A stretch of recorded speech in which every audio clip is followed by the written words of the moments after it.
और श्रीमद् भागवत का जो पहला स्कंध है, इसमें वेद व्यास जी ने प्रारंभ के 3 श्लोकों में मंगलाचरण किया। श्रीमद् भागवत का ही मंगलाचरण है।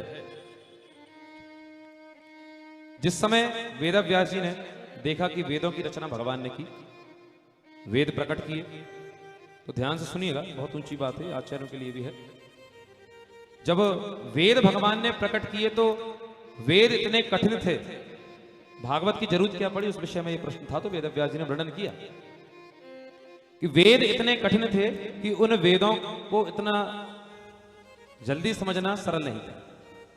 तो क्या किया महाराज, उन वेदों का जो अंतिम चैप्टर होता है, अंतिम अध्याय होता है, जिसको कहते हैं उपनिषद या वेदांत, जैसे हमारा शुक्ल यजुर्वेद है ना, तो शुक्ल यजुर्वेद का जो अंतिम 40वां अध्याय है वो है ईशावास्योपनिषद, और उसका जो अंतिम अध्याय उसी को वेदांत कहते हैं।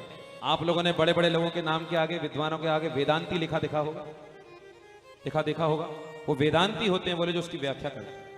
तो वेदांत बनाया गया अंतिम अध्याय से, वेदांत की व्याख्या की गई। वेदांत की व्याख्या की गई तो वेदांत भी इतना कठिन था कि वो बड़े बड़ों के समझ नहीं आया। तो वेद व्यास जी ने क्या किया कि उन वेदांत में से 525 सूत्रों की रचना कर दी, जिसको कहते हैं ब्रह्म सूत्र। लेकिन ब्रह्म सूत्र भी इतने कठिन थे, आद्य गुरु शंकराचार्य जी ने उनको सरल करने के लिए, आप लोग जो नर्मदाष्टक गाते हैं, अन्नपूर्णा स्तोत्र गाते हैं, कनकधारा स्तोत्र गाते हैं, ये सब आद्य गुरु लिखा रहता है ना, श्री शंकराचार्य विरचितम, शंकराचार्य जी ने रचना करी इन सब। तो आद्य गुरु शंकराचार्य ने ब्रह्म सूत्र पर भाष्य लिखा, और जो महापुरुष ब्रह्म सूत्र पर भाष्य लिखता है उसको शंकराचार्य कहते हैं। शंकराचार्य हर कोई नहीं होता, जो ब्रह्म सूत्र पर भाष्य लिखे वो शंकराचार्य। लेकिन उसके बाद भी लोगों को समझने में बहुत कठिनाई हुई, वेद इतना कठिन था।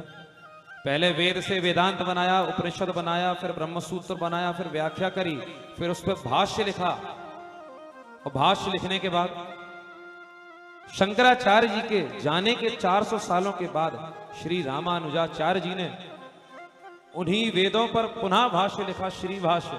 वल्लभाचार्य जी ने लिखा, यामुनाचार्य जी ने लिखा, और फिर भी जब लोगों को कुछ सरलता नहीं हुई वेद को समझने में, तो वेद व्यास जी ने कहा कि मैं अब एक भाष्य लिख रहा हूं, जिस भाष्य का नाम है श्रीमद् भागवत। उन्हीं वेदों को सबसे सरलता से समझा दिया वेद व्यास जी ने कि कितना ही कठिन वेद हो, लेकिन भागवत की छोटी छोटी सरल सरल कथाओं के माध्यम से उन वेदों को हम सरलता से समझ सकें। तो ये हुआ हमारा ब्रह्म सूत्र का भाष्य। ब्रह्म सूत्र पर भी जो भाष्य लिखा गया है वो श्रीमद्